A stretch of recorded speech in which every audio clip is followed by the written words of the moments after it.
তৈরি গয়া মোহাম্মদ রাসূল আর জান্নাতে রয় হুর আপরি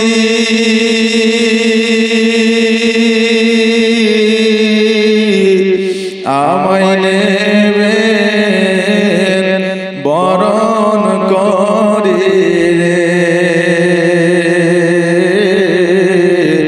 গলায় পরাবে ফুল খোদার নূরে তৈরি গয়া আমার মোহাম্মদ রাসূল আর নবী আমার পাকা কান্নারি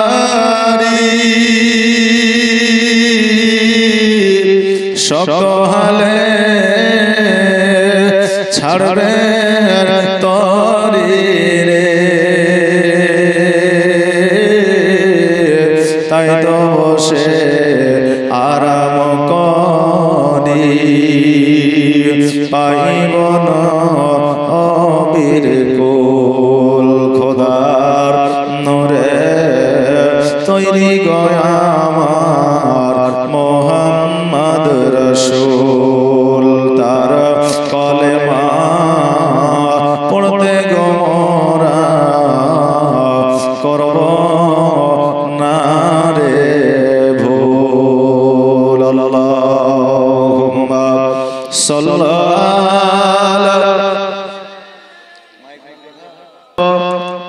প্রেমী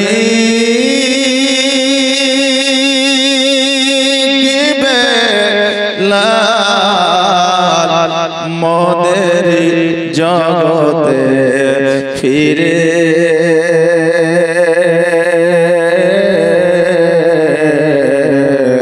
নতুন করিয়া আজান হাকিতে কাবার মিনার পরে জয় মোর পৃথিবীর সন্ধান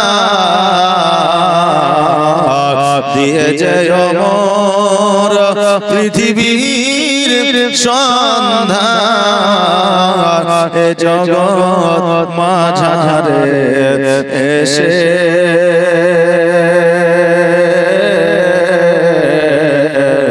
নতুন করিয়া আজান হাকিতে কাবার মিনার পরে আবার জগৎ প্রেমী বেলাল মোদেরি জগতে ফিরে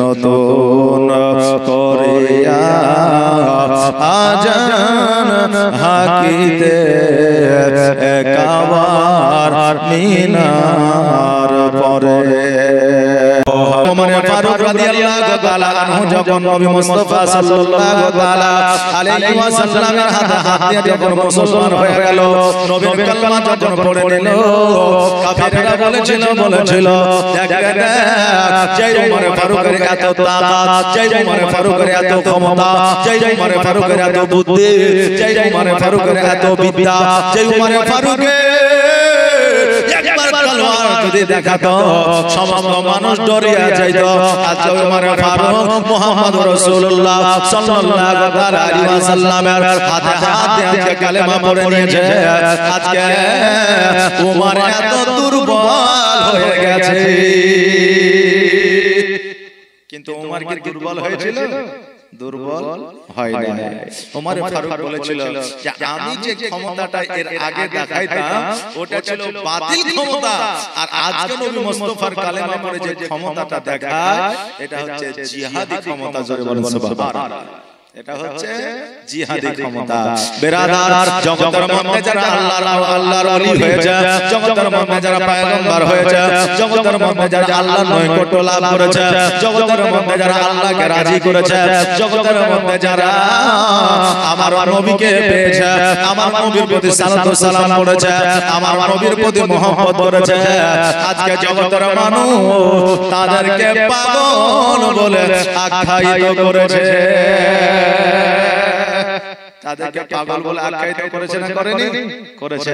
নবী যখন ইসলামের প্রচার ও প্রসার করতে গিয়েছে, তো তাইফের বাচ্চা বাচ্চা ছেলেরা নবীকে পাগল বলে পাথরের আঘাত করেছে। জোরে বলেন সুবহানাল্লাহ। পাগল বলে পাথরের আঘাত করেছে। তে যে নবীর মতো পাওয়ার জগতে আর কেউ পাবে না, যে নবীর মতো চেহারা জগতে আর কেউ পাবে না। আমরা ওয়াজের মাধ্যমে বলি ইউসুফ আলাইহিস সালামের অতি সুন্দর চেহারা ছিল, যার চেহারা নারীরা দেখতে দেখতে আপেল কেটেছিল, তো আপেলের সঙ্গে হাতও কেটে দিয়েছিল, তো জানতে পারেনি, যে বুঝতে পারেনি। তো তারা যদি নবীর চেহারা দেখতো তো গর্দান কেটে দিলেও বুঝতে পারতো না। জোরে বলেন সুবহানাল্লাহ।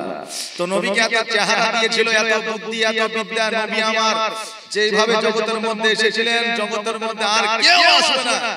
তো সেই নবীকে পাগল বলে যদি পাথর মারতে পারে, তা আমি সামান্য একজন সাধারণ মানুষ, নবীর উম্মত উম্মতি, আমাদেরকে তো মানুষ পাগল বলবে, এটা তো সাপোজ ব্যাপার নাকি? যে আমাদের মানুষ পাগল বলবে, মূর্খ বলবে, এটা তো কম্পালসারি ব্যাপার। বেরাদার, তো যারা পাগল আল্লাহর সঙ্গে মহব্বত রেখেছে, তাদেরকে জগতের মানুষ পাগল বলে আখ্যায়িত করেছে। বেরাদার, আমরাকে পাগল বললে অসুবিধা নাই, আমরা তো পাগল আল্লাহর, আমরা তো পাগল নবীর মহব্বতে, আমরা তো পাগল। তুমি দাও না কেন দেখা, তোমায় ছেড়ে আর কত কাল রইব আমি একা গো নবী, আর রইব আমি একা। আর দিবানিশি কেন্দে কেন্দে, আর দিবানিশি কেন্দে কেন্দে হলাম পাগল পারা। কেউ জানে না কান্দে কেন, আমি যে কে হারা গো নবী, আমি যে কে হারা। আসন্ডে আকাশ শোনরে বাতাস, আসন্ডে আকাশ শোনরে বাতাস, হারালাম মোর নবী আজিকে। এই জীবনে দেখব নাকি তোমার নূরের ছবি গো নবী, তোমার নূরের ছবি। আর গোলাপ হইয়া ফোটলে তুমি, আর গোলাপ হইয়া ফোটলে তুমি সুদূর করাই শের বনে। সূর্য হইয়া রইলে তুমি আমার ভাঙা প্রাণে গো নবী, আমার ভাঙা প্রাণে, আমার প্রাণের দয়ার নবী, তুমি দাও না কেন দেখা। তোমায় ছেড়ে আর কত কাল রইব আমি একা গো নবী, আর রইব আমি একা। আমার আল্লাহ তাবারাক তাআলা বললেন, ওয়া আম্মা বিনি'মাতি রাব্বিকা ফাহাদ্দিস। আল্লাহ বলে বান্দারে,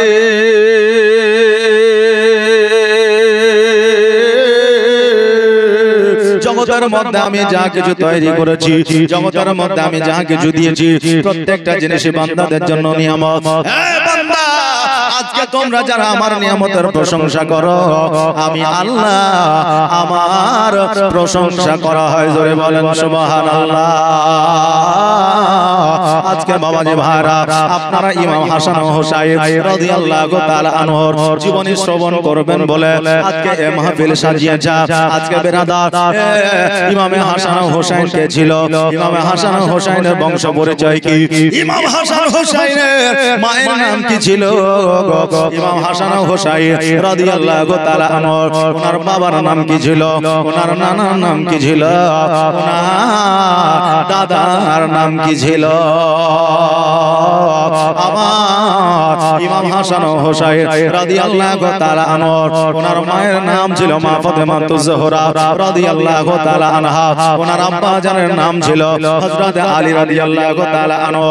ওনার নানার নাম ছিল আখির পয়গম্বর মুহাম্মদুর রাসূলুল্লাহ সাল্লাল্লাহু তাআলা আলাইহি ওয়াসাল্লাম। ওনার নানির নাম ছিল খাদিজাতুল কুবরা রাদিয়াল্লাহু তাআলা আনহা। ওনার দাদির নাম ছিল ফাতেমা বিনতে আসাদ। ওরে আমার বাবাজি ভাইরা, আজকে আপনার পরিবারের আদর্শ যদি সুন্দর হয়, আপনার পরিবেশে আপনার পরিবারের যদি পরিবেশ আপনার সুন্দর হয়, ওই সন্তানের চরিত্র হবে সুন্দর। নাকি বলে? যদি আপনার সংসারের পরিবেশ যদি ভালো হয় তাহলে সন্তান সুন্দর হবে, সন্তানের পরিবেশও সুন্দর হবে। আর সংসারের মধ্যে যদি কাইকিচির আর মদ্যপান জুয়া খেলা, তারপরে তাড়ি খেলা, তাড়ি খাওয়া, মদ খাওয়া, যদি এইরকম পরিবেশ থাকে তাহলে ওই সন্তানকে যতই আপনি সুন্দর করে লালন পালন করেন না কেন, একদিন না একদিন সেও শয়তানের ওয়াসওয়াসায় চলে আসবে। কারণ আল্লাহ বলেছেন ওয়া খালাকনাকুম আজওয়াজা, আমি পৃথিবীর মধ্যে যাহা পাঠিয়েছি সবই জোড়া জোড়া। তো বেরাদার, আজকে জগতের মধ্যে আল্লাহ আসমান তৈরি করেছে তো জমিন তৈরি করেছে। আজকে জগতের মধ্যে আমার আল্লাহ তাবারাক তাআলা নারী তৈরি করেছে তো পুরুষ তৈরি করেছে। আজকে বেরাদার জগতের মধ্যে যদি কারো স্বামী যদি দুশ্চরিত্রের হয়, স্বামী যদি খারাপ হয়, তাহলে তার বিবিও খারাপ হবে। কথা বুঝলেন না? তার বিবিও খারাপ হবে। কারণ কেউ সারা জীবন মদ্যপান করলো, জুয়া খেললো, ক্যারাম বোর্ড খেললো, লুডো খেললো, তাস খেললো, খেলার পরে বিবাহের সময় যুবক বলছে একটা ফাতেমার মতো পর্দাশীল মেয়ে চাই। পাওয়া যাবে? যে পাওয়া যাবে? ফাতেমার মতো পর্দাশীল মেয়ে নিতে গেলে তাকেও আলীর মতো হতে হবে। জোরে বলে সুবহানাল্লাহ। তবেই ফাতেমার মতো আপনার পর্দাশীল মহিলা পাওয়া যাবে।